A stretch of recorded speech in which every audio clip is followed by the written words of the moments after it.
Detective Dan McCormick stared at the television screen, watching for what felt like the 100th time the footage of the robbery. He focused on the figure entering the hallway and walking down the corridor toward the jeweler's office. Despite the seriousness of the case, he couldn't help but notice the person's confidence and striking appearance.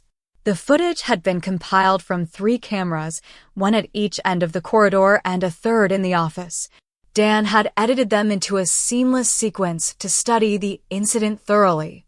He even kept a copy at home for deeper analysis, which was technically against departmental policy. Still, that was hardly his biggest concern.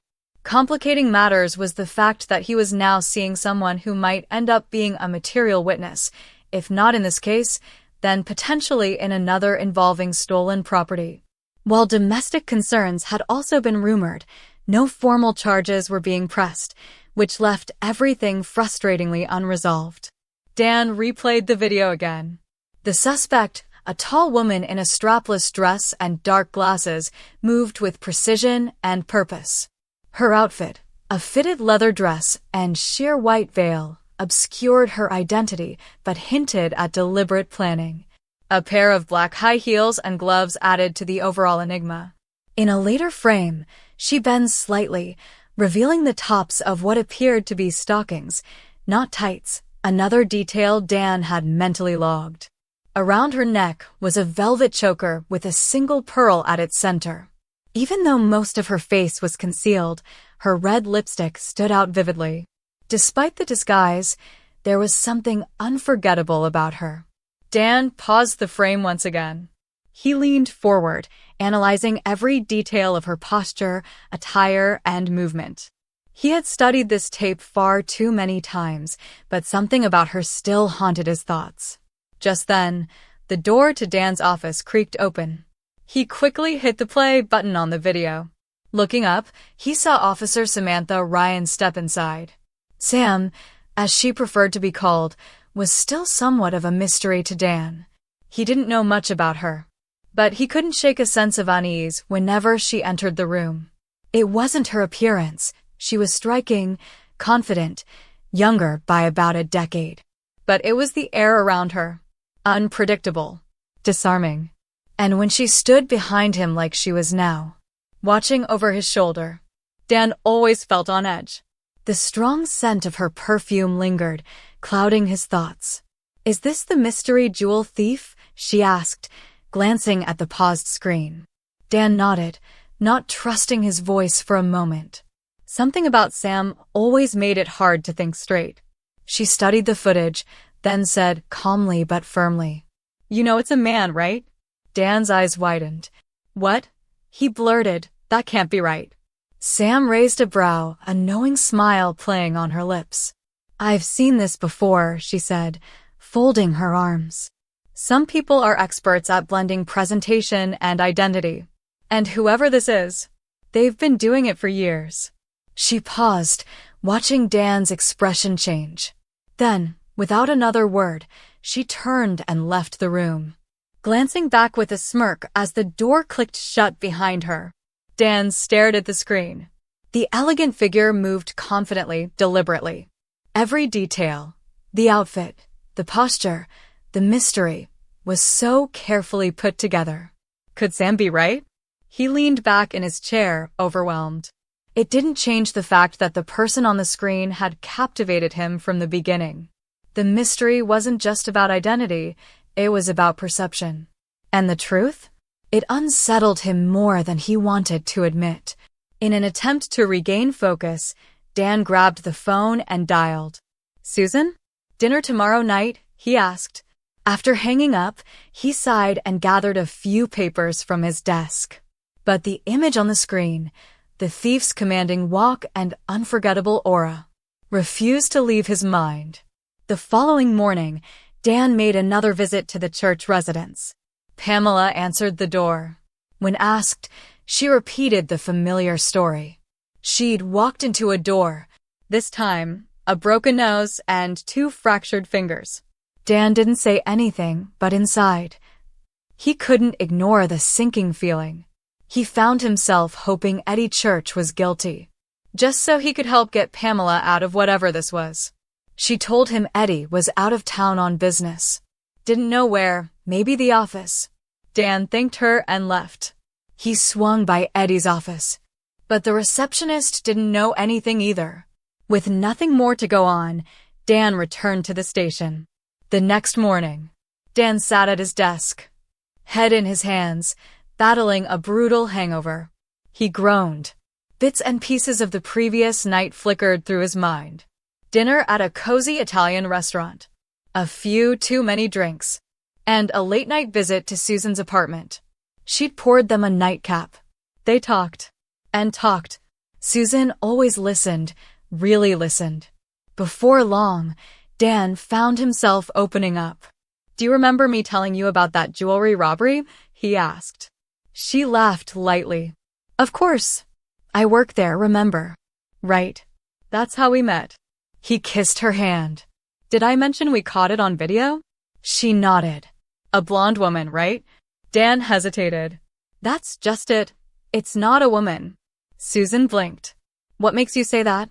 Dan explained Sam Ryan's theory, her observations, and reluctantly even mentioned that he'd once had a passing crush on Sam. He cringed at the memory. Susan, ever graceful, simply nodded. "She is attractive," she said gently. Then, studying his face, she asked, "Is there something else you're not telling me?" Dan paused. The words tumbled out. About the video, the suspect, the hours he'd spent reviewing the footage, the private copy at home, how deeply the whole case had gotten under his skin. He hadn't planned on confessing it all, but now that it was out, there was no taking it back. Susan listened quietly, and when Dan finally slowed down, she gently interrupted. "You know," she said, "that all sounds pretty understandable to me. From what you've said, this person has a striking presence. And you didn't know anything about their identity at the time." Dan nodded, but there was more. "That's just it," he confessed. "Even knowing the truth, I still find them fascinating. It's complicated. I don't know what it says about me." Susan smiled softly. "Dan, we all have thoughts that surprise us sometimes. They're just thoughts. It doesn't define you." Dan sat at his desk, the weight of embarrassment settling in. He wasn't sure he could ever face Susan again. He only hoped she'd keep what he shared between them. If anything got out, his reputation, his career, everything was at stake. He opened a drawer, rummaging for vitamin B. But his self-reflection was cut short by the piercing ring of the phone. He snatched it up, desperate for a distraction. "Yes? What is it?" "Oh, bad time," came the familiar voice. "Susan?" he said quickly. No, not at all." "Sorry, just deep in thought."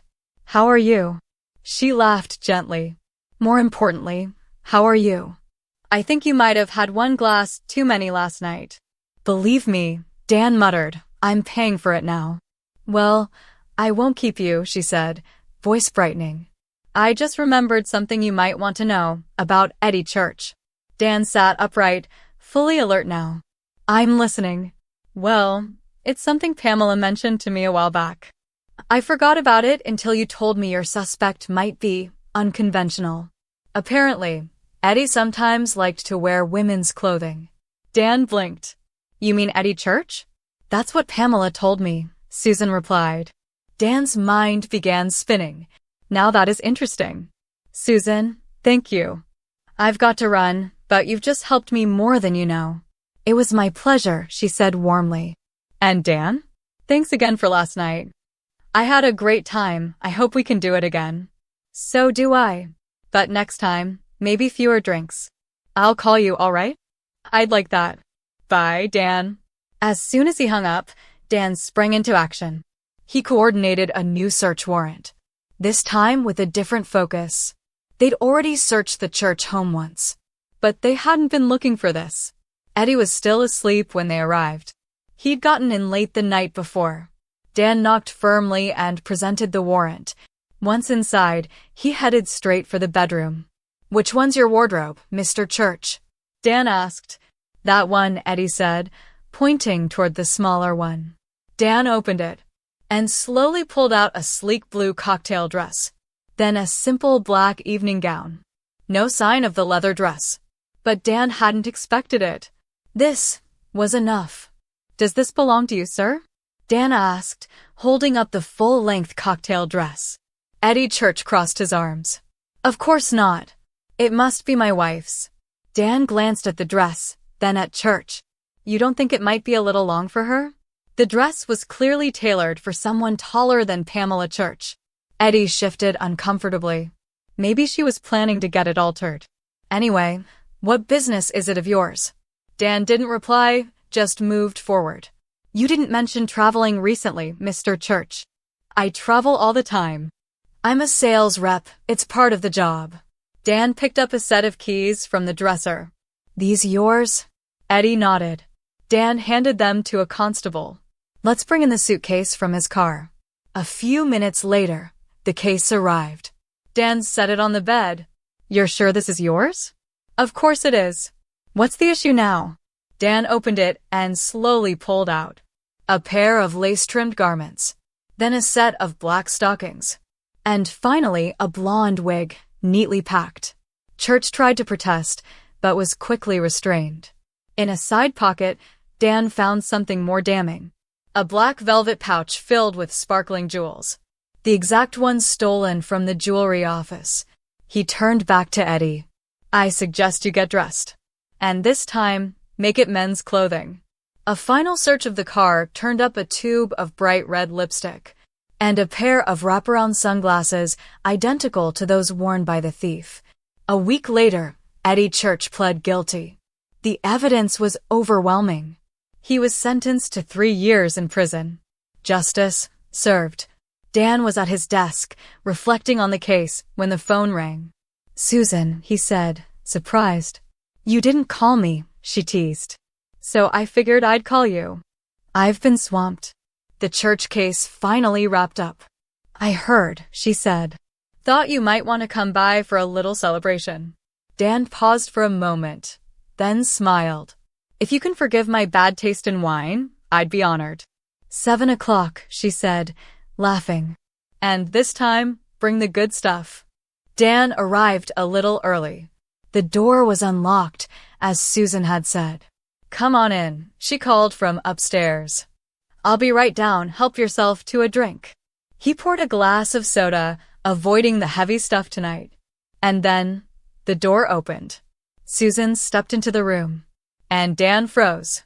Black heels, stockinged legs, a form-fitting black dress, a velvet choker, blonde hair, perfectly styled, and a soft white veil covering the lower half of her face. Only this time, he could see her eyes. Blue, clear, calm. She stood still, watching him. Dan stared. The image was unmistakable. "It's you," he whispered. "The thief." Susan gave him a gentle smile. He took a step forward, still stunned.